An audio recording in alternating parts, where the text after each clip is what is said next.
At mga kapamilya sa mismo, naku, ito po isang karangalan po makapiling po natin at isang hinahangaan nating kabataan at artista na awardee rin as one of the 7 pillars of hope ng United Nations. Dito po sa Children's Month celebration po, dito sa PICC. Wala pong iba kundi si Ding Dong Dantes. Hello, Ding Dong. Hello, alam mo sa totoo lang, ikaw ang sinundan ko mula NCC hanggang dito. Diba? So, na nakakatawa nag-usap tayo.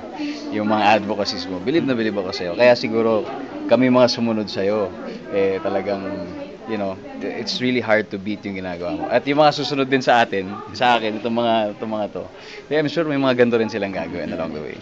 Salamat. Lalo ko tayo nangaan doon. Gaano kahalaga ang parangal na ito sa'yo, Ding Dong?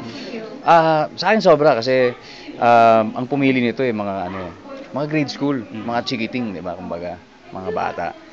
Siyempre, malaking bagay na alam kong nararating ko rin pala sila. Nasa consciousness pala nila ako na siguro meron ako nagagawang tama kahit pa paano. So, pagpapatuloy ko naman yun. Halos lahat ay nasa iyo na. Magandang career, mga parangal. Ano pa ba ang inihiling ng isang Ding Dong Dantes? Kahit ano, okay lang. Basta busog ako, okay na ako. Ayan ako.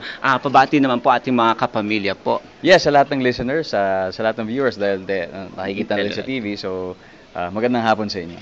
Ayan ako. Salamat po. Mr. Ding Dong Dantes po. Ito man po si Papa Awal Paz para sa DZMM Teleradyo ABS-CBN.